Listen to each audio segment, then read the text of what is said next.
Welcome back to another episode of The Inside. Very excited today to have Gallagher Security join me, particularly Scott Elliott. Thank you very much for taking the time. Excited to have you guys come on and have a conversation about the company, what your plans are, and then really diving into some what you see in the marketplace. So thank you, Scott, for taking the time to do this. No, thank you, Lee. We're excited to be here. Appreciate you inviting us along. Yeah, absolutely. No, that's great. So if you wouldn't mind, why don't you introduce yourself, a little bit about your background? It's always good to hear sort of where people came from in the industry and the sort of career journey that you took. And then if you wouldn't mind, introduce the company. It's a name that I know people have known and have seen, but I would say over the past, I don't know, call it 3 months, 6 months, seeing a lot more of. So it'd be great to get it sort of from the horse's mouth, if you would, of who the company is and what you're working on. Yeah, you bet. I'm Scott Elliott. I'm the Vice President of the Americas for Gallagher Security. I've been in the industry for quite a while, I guess by my standards anyway. Today's my birthday, by the way. So one more year ticking off. I think I started back in almost 30 years ago. I've lost track, but I started in the industry at Sensormatic, really, in the CCTV business unit of theirs. Lived on that kind of manufacturing side, but that was also a direct-to-consumer kind of sales opportunity that I was involved in there. And then I moved into the integration side with Pinkerton Systems Integration for a bit. And then shortly following that, I ended up at Hirsch Electronics, which is now Identiv, still flying the Hirsch brand out there. And I spent a good part of my career there, 15 years or so, in various capacities, primarily in sales and business development roles. I thought I was out of the security industry for a bit and ended up at BlackBerry working in a crypto group that they owned called Certicom. And that was very much focused on KPI and certificate-based technologies and IP around those types of things.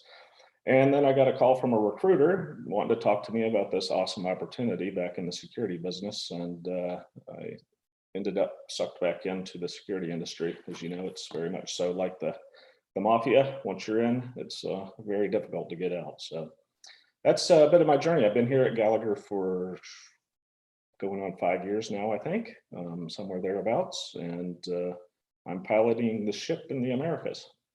Very cool. So on Gallagher, so can you tell us a little bit about, it's got a rich history that is super interesting. But yeah, could you give us a little bit of the history of the company, and then maybe jump into the today side and how you all look at the future of the organization? Yeah, as you mentioned, we've got a very strong legacy. The company is 83 years old this year, I think. Certainly celebrated our 80th a few years back, and we're a global technology company. And really, in fact, we're the largest technology exporter in the country of New Zealand. We employ over 1,000 people across 130 different countries. And we have, under the Gallagher Group Limited, 4 primary operating business units, one being fuel and vapor recovery systems, the other being very much so driven by animal and farm management and technologies on farm. And we have a contract manufacturing business, and then of course the security business unit, which we've been operating for about 30 years now, really. So we have deep roots in innovation that date back 80 years ago, when our founder, Bill Gallagher Sr., actually needed to solve a pretty simple problem between a man, a horse, and a car. And the horse, Joe the horse is his name, he was using the family vehicle as a scratching post and wrecking the fenders on the thing. So they wanted to figure out how to solve that, and came up with a pretty ingenious idea to send an electric charge into the chassis of the car.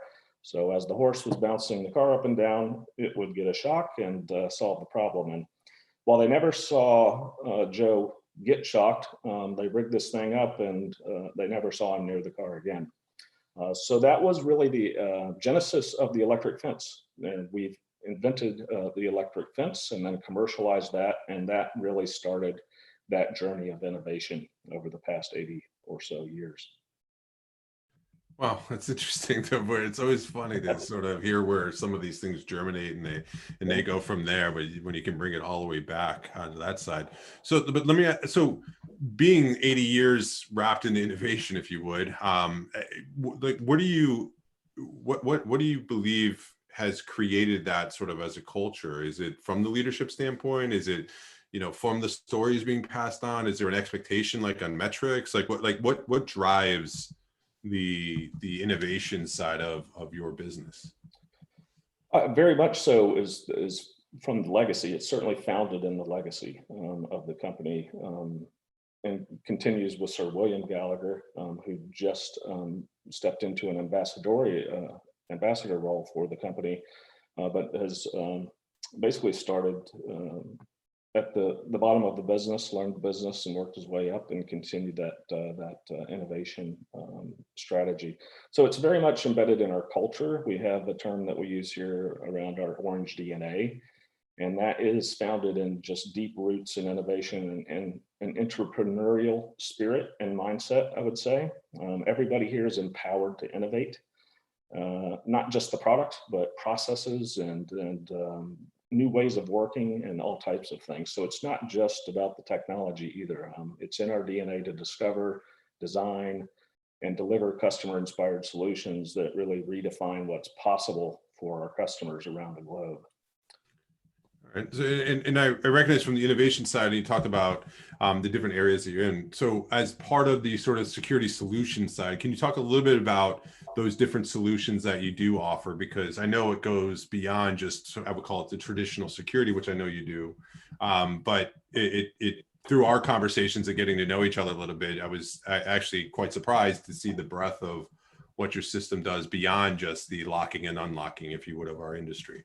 Yeah, absolutely. Much more than just a basic access control system. In fact, we have a curb to core philosophy around the technology, really, and that starts at the perimeter of a business, really, to both deter and detect and alert around any potential threats on the perimeter of the business.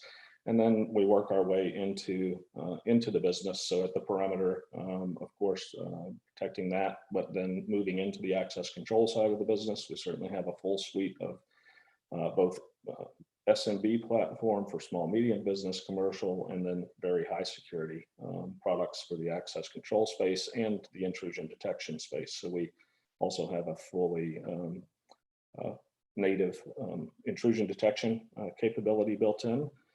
And then what sits on top of that is our software and mobile solution set that really provides a very rich feature set, not just around security, but also health and safety and compliance initiatives. So yeah, we're able to solve a lot of interesting business problems and focus on business continuity and some of those types of things that I think are pretty innovative in the product. Nice. And yeah, and I know through our conversations, the sort of cyber side of the business is a particular area that you do focus on. And it actually plays, I think, into, if you were to look at sort of your drive into the United States, which again, a lot of times you have companies from the United States driving in, or Canada, like North America, let's call it. And you all have taken somewhat of a different unconventional approach into the market on that end. And recently there's been a big push. So can you talk a little bit about the strategy around going into, say, the government area, that which you did? That's where I sort of ran into you first, outside of knowing you from traveling and doing work over in New Zealand, Australia, in the UK. There was now here, though, in the States, hearing a lot more about you. Someone recently made a note to me, they sent me and said, hey, did you know they have like 30 people now in the States? Like, so it tells me people are paying attention to your push. So can you talk a little bit about the strategy behind that and what you're looking to do here in North America?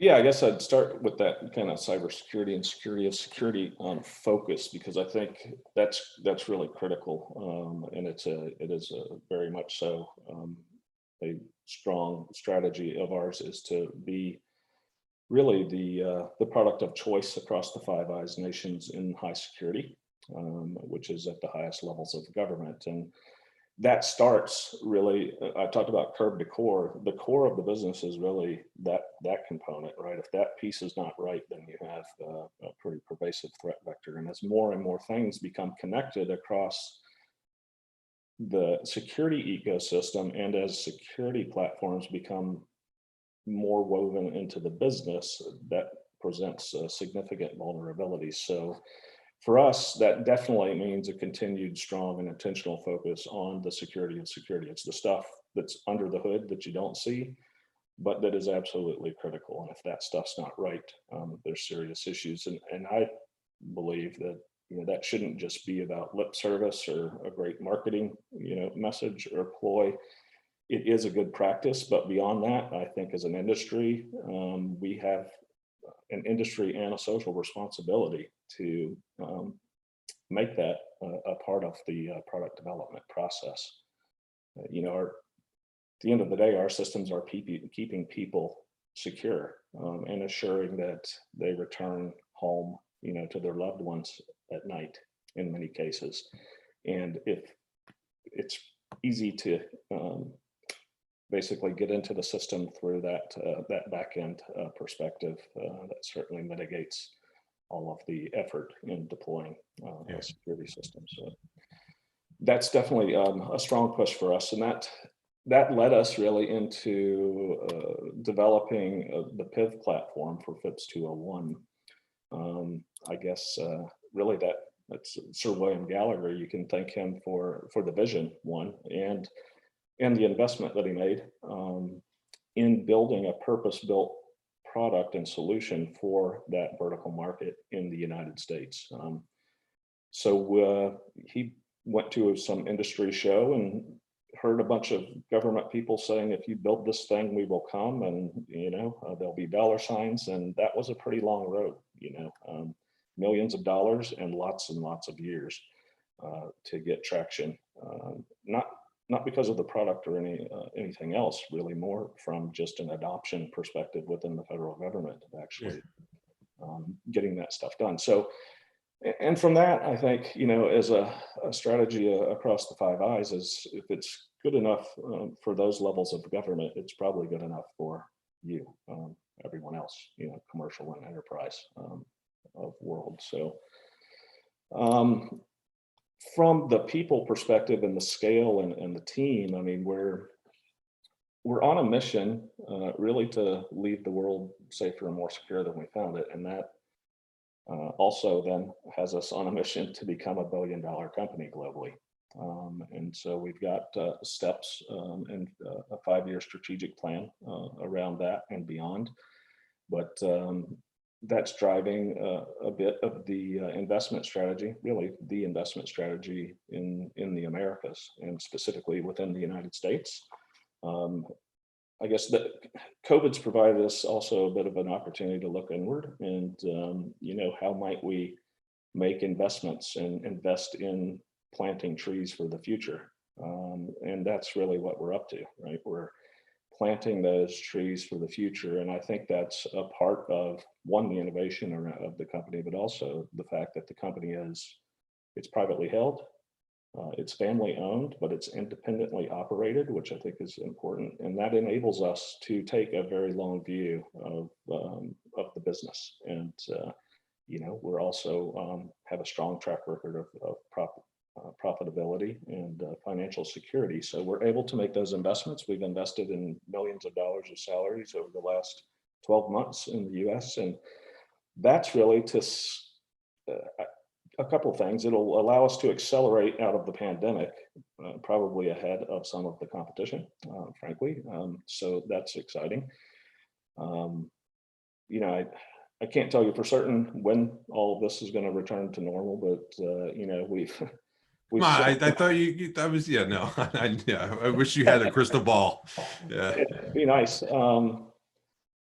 But yeah, you know, the world's recovered from every economic downturn in the history of, well, in recorded history. I can't tell you when, but I'm sure that we will, and we'll be prepared to get out of that. But we're also looking to provide, you know, a greater customer experience here on the ground in the Americas, and of course gain market share and more brand brand awareness within the Americas. So it's very high on the list of our growth strategies, is the investments in the Americas. Yeah, no, and it's interesting because you know, if you juxtapose, you know, call it new entrants, even though I know you all have been around for a long time, but you know, your metrics are clearly different, and that's just a different mentality than.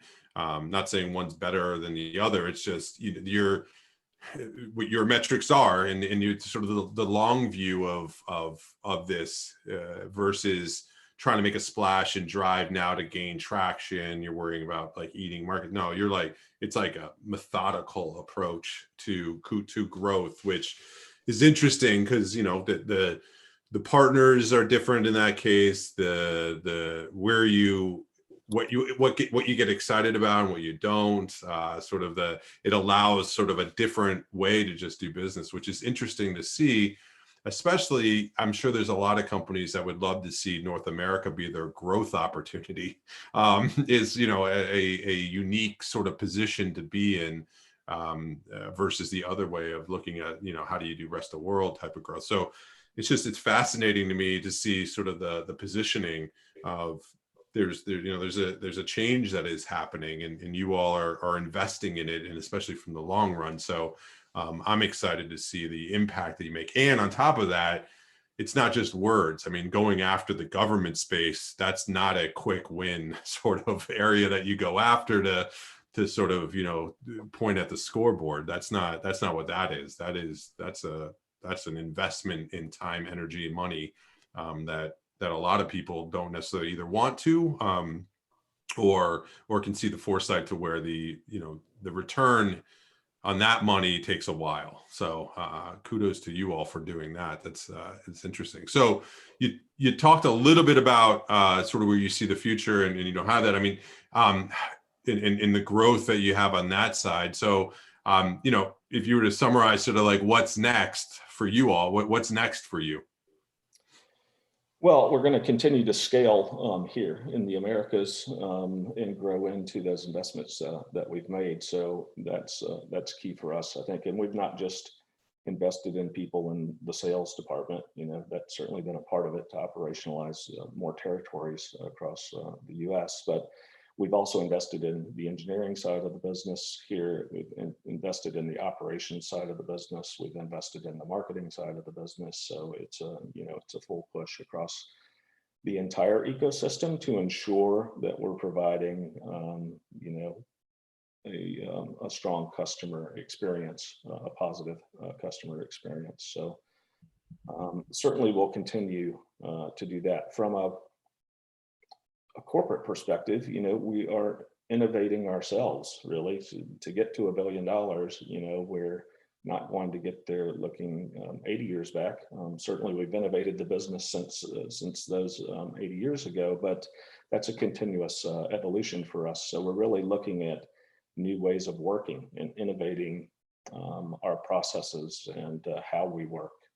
So that's as important as innovating the product. Of course, we continue to innovate the product. We spend a significant percentage of our revenue on average in R&D. So we take that very seriously as well. And we're looking at really the future of enterprise. What does that really look like? And that's challenging, I think, for legacy technology companies, because you have to pull along all of that legacy, right, and not leave people behind. So how do you truly innovate and keep that, you know, that stuff that's made you successful intact? Amen to that. Because yeah, that the whole iteration versus innovation is, you need to balance it in somehow. But yeah, 100% agree. So we've got lots of great ideas around that, we think, and stand by, and we'll certainly keep you posted there. I think there's lots of interesting things going on, you know, within the market that will be interesting to continue to look at. Well, I look forward to hearing about them. So if people want to find out more information and want to get more involved or learn more, what's the best way to do that? Is it your website, or, you know, email people? What's the best? Certainly the website is a good place to go, security.gallagher.com. And also, follow us on LinkedIn. We've got a great channel there. We've got awesome content on YouTube. And of course, as the world opens back up, you'll see us at hopefully ISC and GSX. No, very much. Stop by and say Definitely. hello. Yeah, definitely we'll see you out there. So and we're all anxiously waiting for the time where we can do that. So so Scott, is there anything that you and the company are looking for? Yeah, I think primarily I mentioned scaling the team and planting those trees for the future. So really talented people with diversity of experience, diversity of thought and skill that will become the future leaders and continue the strong legacy of innovation for Gallagher. Very nice. Talent is always a good thing. So good to hear that you guys are open, looking forward. So for anybody that hears that, this reach out. Well, Scott, thank you very much for taking the time. It's great to get an introduction, get a little insight of the history of the organization and what you're doing forward. I'm intrigued. You've piqued my interest, and I know people around that are trying to understand it more. So the ability to get access to you is greatly appreciated. I know you're busy, so thank you very much for doing that. And I look forward to more ongoing conversations like this.